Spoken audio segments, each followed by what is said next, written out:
Halo semuanya, saya di sini akan menceritakan ulang bacaan saya. Nah, jadi bacaan saya itu dimulai dari halaman 51 hingga selesai. Jadi, ceritanya nih, kita kembali lagi ke cerita sebelumnya, yang dimana si Jana ini kan kehilangan abahnya, dimana abahnya itu kan sudah meninggal. Lalu si Jana ini, karena abahnya sudah meninggal, jadi ibunya ini kayak mau menjodohkan si Jana sama pemuda lain gitu, yang pemuda kaya gitu. Nah, jadi akhirnya si Jana ini pun setuju karena kan dia pengen kuliah gitu, pengen jadi guru. Tapi si pemuda ini berjanji kepada si Jana kalau misalnya mereka udah menikah, dia bakal dikuliahin sama si pemuda ini. Tapi si Jana ini menderita sakit batuk gitu, batuk-batuk yang parah. Setelah diperiksa ke dokter, ternyata si Jana ini terkena amandel. Lalu dokter memutuskan untuk melakukan operasi. Setelah operasi, si Jana ini tiba-tiba kehilangan suara gitu, dia nggak bisa bicara. Nah, di kondisi ini tiba-tiba si kulit si Jana ini tiba-tiba ada muncul bercak-bercak merah gitu di seluruh tubuhnya. Nah, datanglah si pemuda ini tiba-tiba langsung membatalkan perjodohan mereka karena melihat kondisi si Jana yang seperti itu. Bahkan si keluarganya pemuda ini tuh meminta adiknya si Jana sebagai ganti si Jana untuk dinikahi.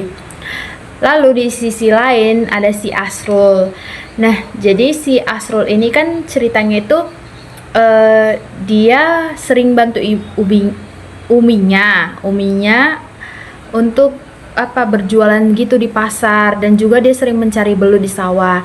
Nah, for your information, jadi si Asrul ini dia tuh pernah tinggal kelas karena dia mendapatkan nilai ujian bahasa Indonesia itu yang paling buruk.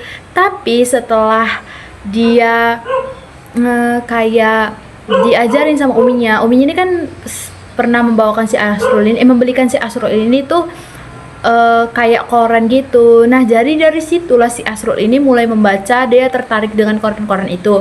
Bahkan setelah itu si Asrul ini jadi siswa yang paling bagus gitu loh, menulis gitu. Lalu nilai bahasa Indonesia pun yang paling tinggi daripada siswa yang lain. Nah, jadi si Asrul ini untuk memenuhi kebutuhan sehari-harinya, dia tuh kan saking bagusnya tulisan yang dia buat, jadi dia itu kayak sebagai perantara gitu. Dia jadinya tuh sering buat surat cinta gitu loh. Buat gini, temennya kan bilang ke si Asrul, tolong buatin dong, ini tulisanmu kan bagus, tolong buatin, aku suka sama cewek ini gitu. Jadi dari situ si Asrul itu bisa dapat uang gitu. Nah, si Asrul ini mulai mendapatkan uang dari teman-temannya itu.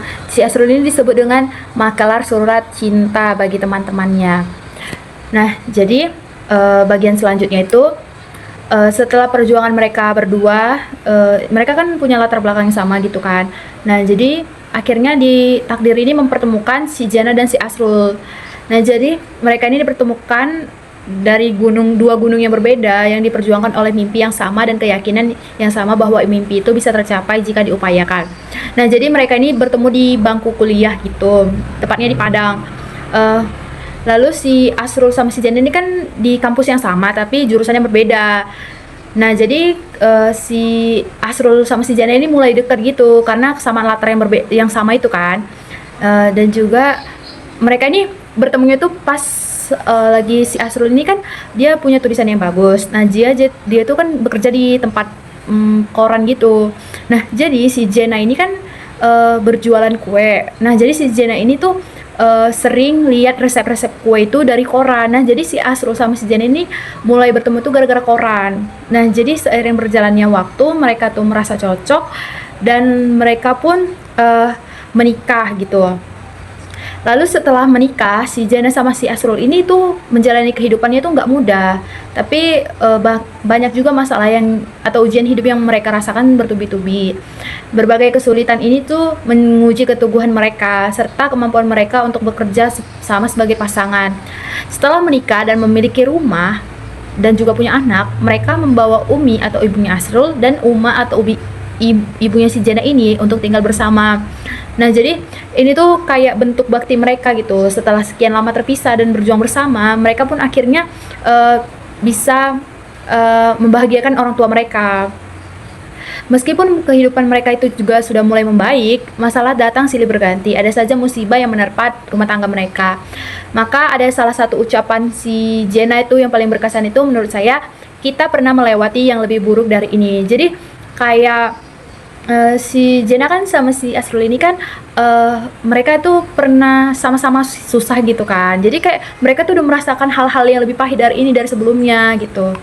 Jadi kalimat yang diucapkan si Jenna ini menjadi penguat bagi mereka gitu. Setelah saya baca keseluruhan cerita ini, saya melihat dari perjuangan mereka berdua yaitu dari masa kecilnya si Jenna yang kehilangan ayahnya. Lalu ada perjuangan si Asrul yang ditinggalkan oleh ayahnya.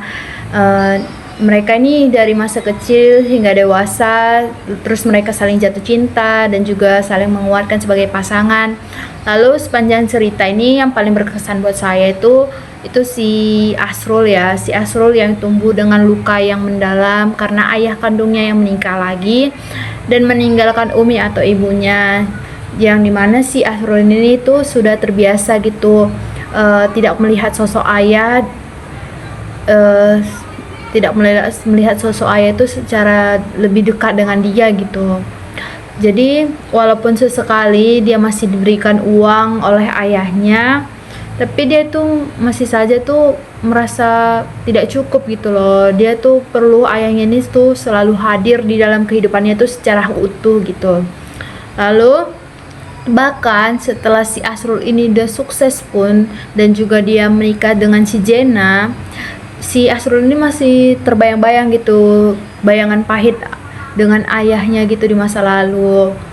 Lalu menjelang akhir dari cerita ini, tiba-tiba tuh si Asrul itu mendapat kabar bahwa ayahnya itu jatuh sakit dan ayahnya itu dalam kondisi yang kritis gitu. Lalu si Asrul ini dihadapkan dengan pilihan yang sulit, yang dimana dia membiarkan luka di masa lalu yang terus berdarah atau memaafkan seorang ayah yang dulu pergi tanpa pamit.